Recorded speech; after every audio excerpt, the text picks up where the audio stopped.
Greetings, computer science patriots. We are getting ready to talk about lesson 3.3, and I'm going to just walk you through how to draw various shapes. As you can see, I'm already at a Game Lab screen, and I've renamed my screen Shapes. So now let's walk through and talk about how we're going to draw a bunch of different shapes. I'm going to leave the default background to white, and I'm going to pull in this no fill block right here. What this does is this means that all of the stuff now that I'm drawing, the lines won't fill in between. So I won't have any filled in stuff. It'll just be the shape outline. So the first thing we're asked to do is we're asked to draw a square. I tell you what, for a square, let's go ahead and make the fill color. We're doing a no fill. So let's make the stroke color be black. So I'm just going to start by doing a default black stroke color.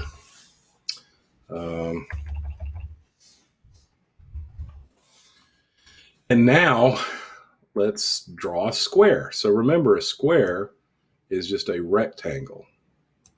And the rectangle has, I think the document said we need to make it a 25 side square. So what we're going to do is we're going to make both the height and the width 25. And we'll try to put our shapes in the top upper left corner of the screen. So let's just do a 10, 10 for X and Y positioning. That means it's going to go over 10 and down 10 and draw that square. So let's go ahead and run this and see what that looks like. And sure enough, we got a little itty bitty small square right up there. And those side lengths are 12. All right, now what I want to do is I want to go back and I want to draw the same thing, but I want to do it with draw commands. And so I'm going to have to draw 4 lines that are going to make a square. All right, so this is a little bit trickier. So you see that we have a line command here, and basically what it does is it maps out 2 points and then draws a line between those 2 points. So I'm going to take this rectangle out, and what I'm going to do is I'm going to draw 4 lines, and those 4 lines are going to form a square. And remember, the lines are basically X and Y coordinates. So now the first 2 coordinates are, so if I just went ahead and ran this like it is, it's going to draw 1 line that's diagonal across the screen. Actually, that's 4 lines. They're just right over the top of each other. It put the first point at 0, 0. It put the second point at 400, 400, and then it drew a line between those 2. So I guess what I need to look at is I need to go ahead and draw my first line, and then based off of that line, I'll draw the other lines. And I need to make sure that my coordinates reflect a distance of 25 each. So we'll just start off with the first line. I'll start off with the first line at 45, 10. And the second coordinate will be 70. And now I want to make this Y coordinate the same for both things. So if these 2 numbers are the same, that's going to draw a horizontal line. All right, so if I go ahead and reset and draw, this is what I get. I get this little bitty line right up here. Okay, so I went over 45 and down 10, and then I went over 70 and down 10. Notice the difference between these 2 X numbers. If you do 70 minus 45, you get 25. So that's how I'm getting the side length to be 25. If I add 25 to these 10s, if I draw another line in here, and I add 45, 10 plus 25 is 35, and 70, and 10 plus 5, or 10 plus 25 is 35. Then when I draw those, I get 2 horizontal lines, and that's the top and the bottom of my square. So normally if you drew a square, you'd go over, and so now I guess I want the second thing to actually be this line right here. Well, this line has an X coordinate of 70, 10, because that's where the other one ended, and it has a Y coordinate of 70, 35. So if I go in here and I do the line, and I'll put this in between the two, and 7010 will be my x coordinate, and then 7035 will be my y coordinate. What I've done is I've basically identified these two endpoints and connected them. So now if I reset and draw, now I've got that line added to the other two lines. So I've drawn this line, and this line. So to connect it all back up, I just need one more line. And you guessed it, the coordinates are going to be the last coordinates of this line, which would be 70, 35. And then the first coordinates of this top line, 45, 10. And now when I run, oops.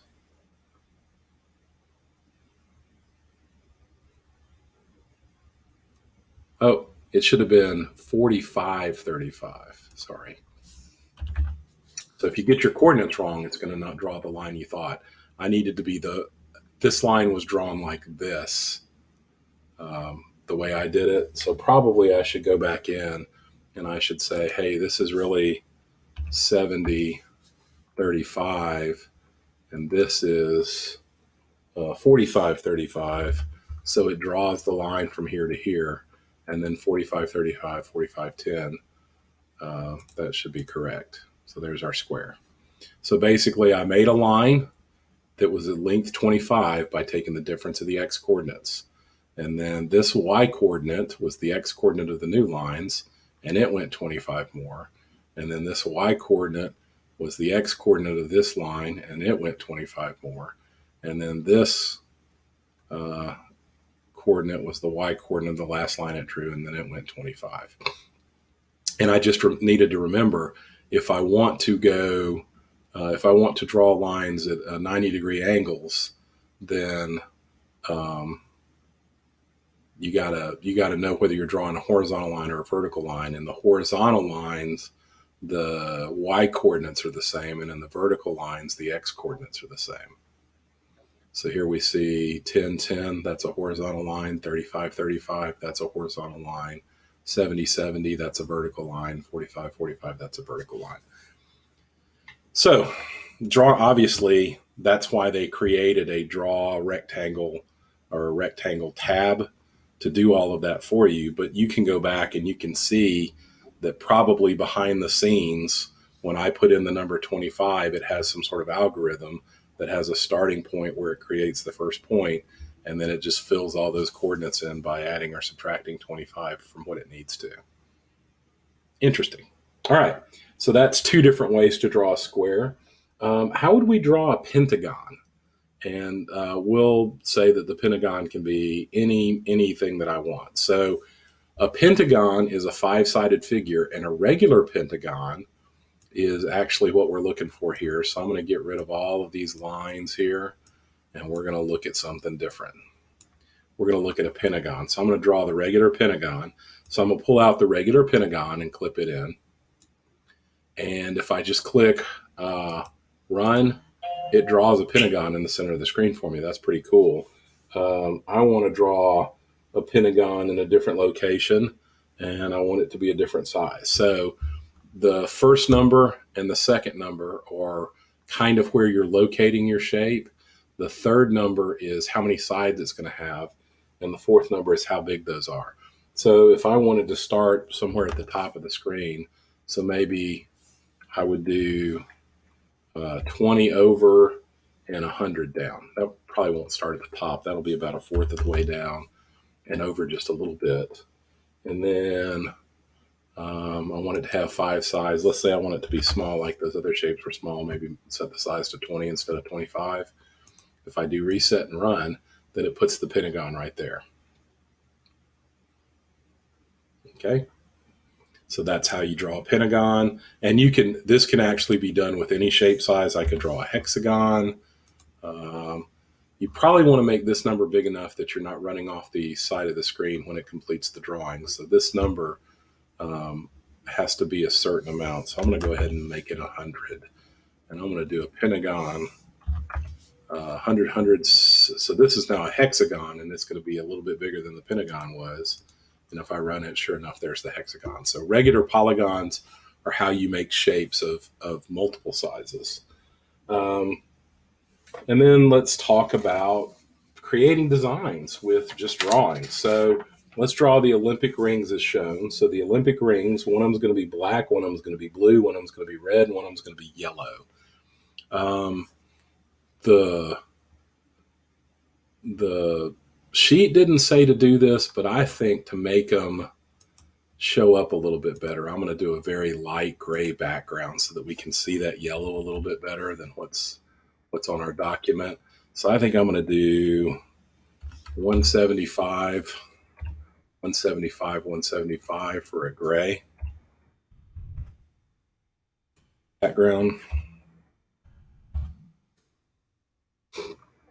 And then I think I'm going to just throw out 5 circles with different color values.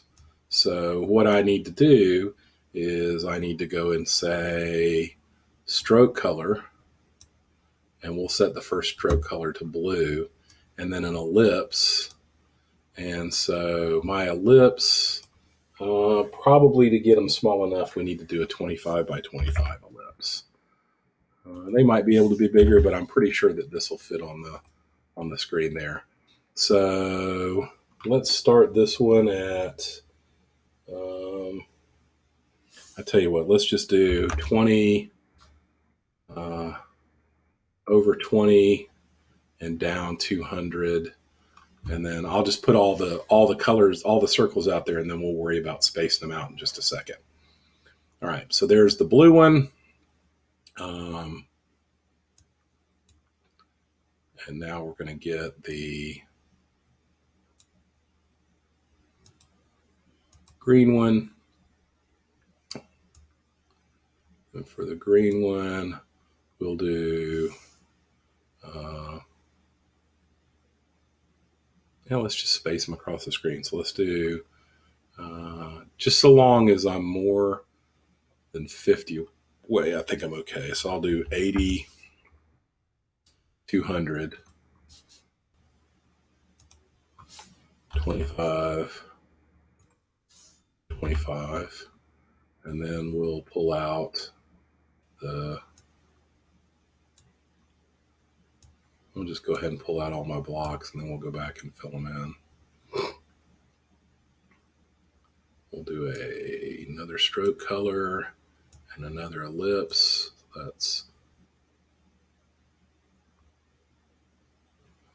This is not background. This needs to be background. I need to take that out and do it as a background color. So let me go back and correct that mistake. Sorry about that. Sometimes you catch your mistakes before you run something, and that's cool. I would have caught that when we ran that because the background wouldn't have changed. I would have been like, hey, wait a minute, how come the background didn't change? And then I would have known to go correct that. So I've got 1, 2, 3, 4, and this one's going to be yellow. And so the only one, and this one is red. So the only one I don't have is the black. All right, so let's pull out one more ellipse, but I need one more stroke color to make that ellipse black.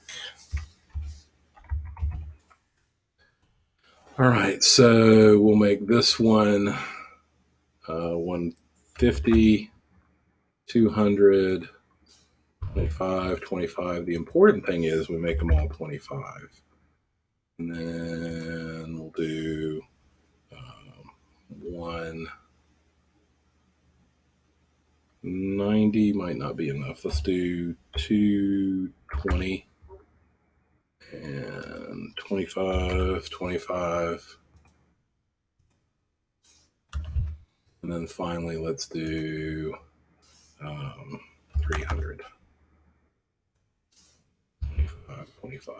I don't really care about what the X and Y coordinates are right now because I'm going to change that. Right now, I'm just seeing if I can get all of the colors drawn out and if they show up really good against this alternate background that I've picked. So, yeah, I can see the yellow pretty good there. I can see all of the colors really good against that background. So I like that background, and there's my rings. So now I got to put them together in an Olympic format. So let's make the first one. We'll move the first one. We'll leave it in the corner, but let's move it up some. So let's move it up to 150. So we want the blue one to be the first ring.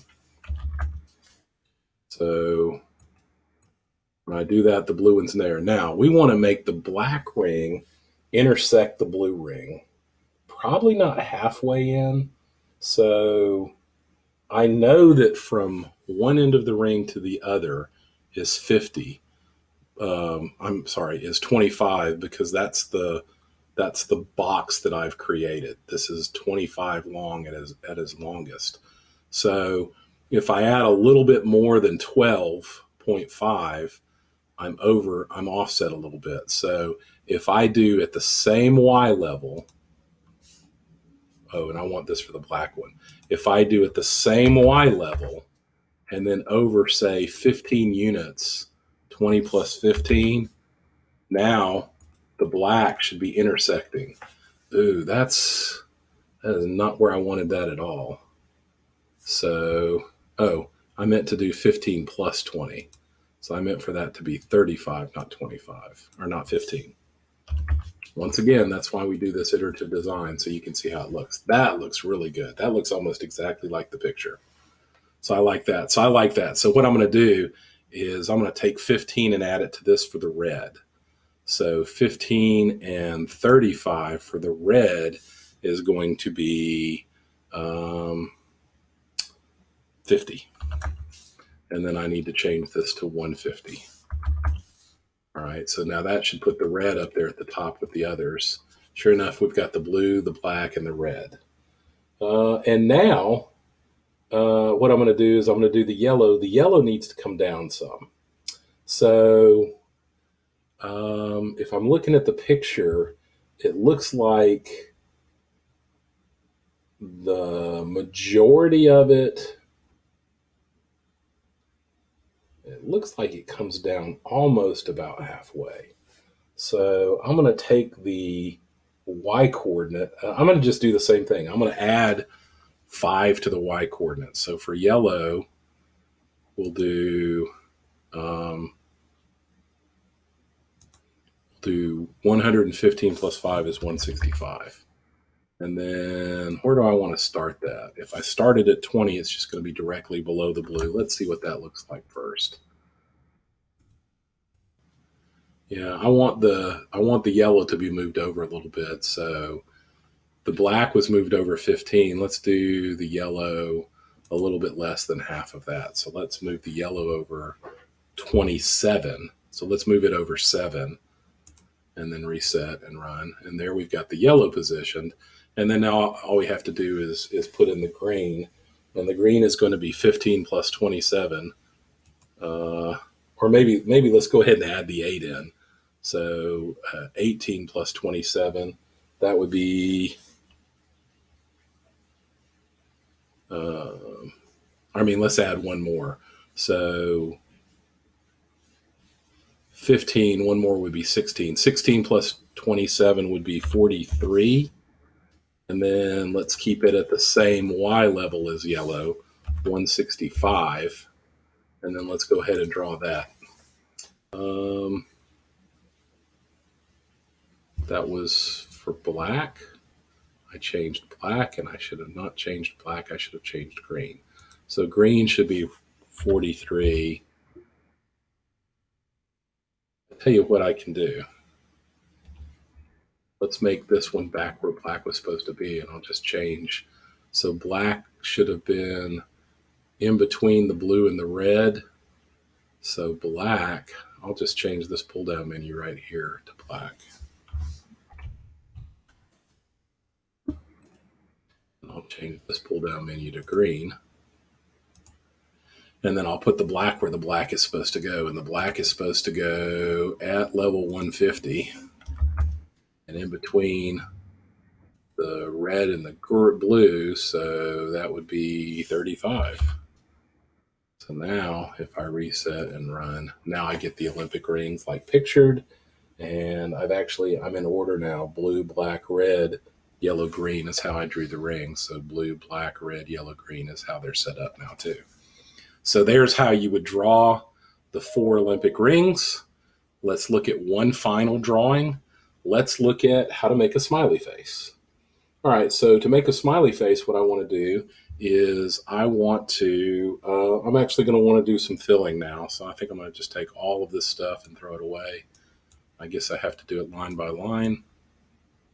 Actually, let's go back to version history, and let's go back to what it looked like 17 minutes ago. There we go. Let's just pull all of that stuff out. All right. So now I have kind of a complete empty screen right here. And now I'm going to get ready to draw the smiley face. So to draw the smiley face, I think I want a big old yellow circle to start out with. So I'm going to go and we got the background.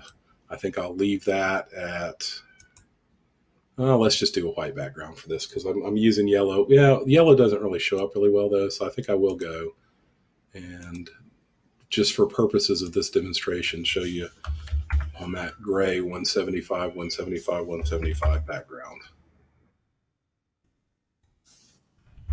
All right, so we got 175, 175, 175. That's that gray background. We're going to put a big yellow circle right in the middle there. So what I'm going to do is now I'm going to fill with yellow, and I'm going to create an ellipse. And that ellipse, I think I'm going to put it at 200 over, 150 down. And then I'm going to make it 100 by 100. The reason I chose 150 down is because when the radius is 100 by 100, it's going to kind of center itself on the screen a little bit more towards the top. So there's my yellow circle. Now all I have to do is put 2 black eyes in. So I'm going to go to the fill color, and I'm going to change the fill color to black.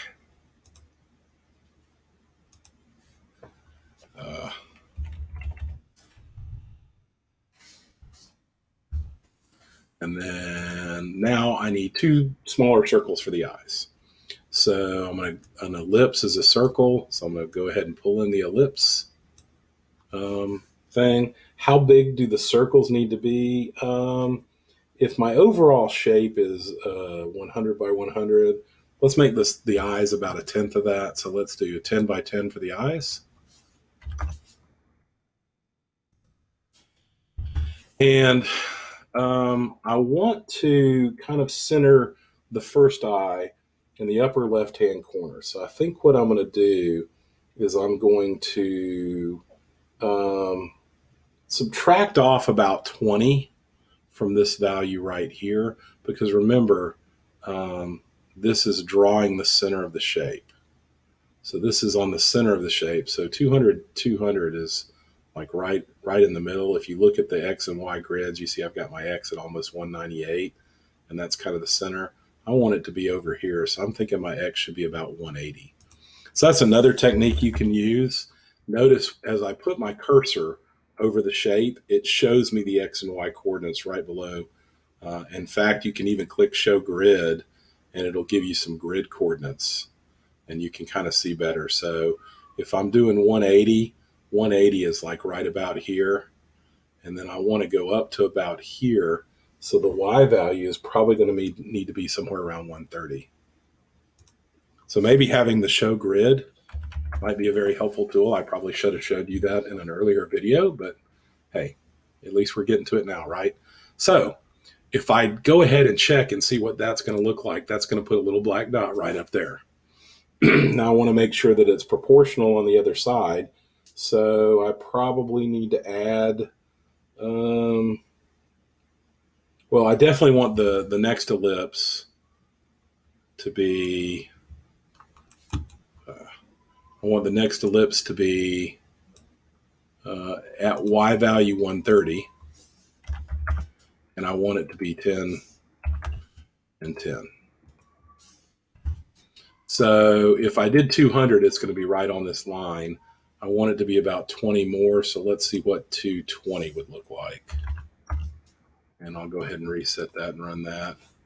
And I think 220 is pretty good. If I wanted in the picture, it looks like the eye is a little bit offset. He's a little bit cross-eyed smiley face. So maybe back it up a little bit. Maybe back it up 5 to do a 215. Now you have slightly cross-eyed smiley face because he's looking down a little bit. But I mean, that's kind of to me what the picture looked like. So I guess I'll represent what the picture looks like. Finally, we need to put the mouth. Now, what shape is the mouth going to be? The mouth, to me, if I look at it, the mouth looks like a half circle. Well, anything that's not a complete circle is an arc. So what I'm going to do is I'm going to pull in this arc tab. And the arc needs a starting point. So my circle was 200, 150. I think I can put my arc at the same place. 200, 150. However, that's going to center it at the center right here, but I don't want the arc to be as big as the circle. So instead of having a 100, 100, I'm going to do a 70. I want it to be longer than it is taller, so a 70 by 50. So actually, this is a partial, not circle, but a partial ellipse. And this is going to be the bottom half of the ellipse. And I want it to start, if you started at 0 and go all the way to 180, you'll get a drawing from here to here. It'll do 180 degrees of the drawing. It won't do the 360 of the drawing. So 360 is all the way around. So if I look at that, it looks like this mouth. Let's play around with the second number a little bit so you can see what it's doing. So that 0 is the start point. And in the start point, it's usually going to be the far right part of the figure. If I do 090, it's going to draw half of that mouth. And then if I do 180, it's going to do half of the ellipse. And so if I did 270, it would draw 3/4 of the ellipse. And then if I did 360, remember there's 360 degrees in a circle. If I do 360, now it draws the whole ellipse.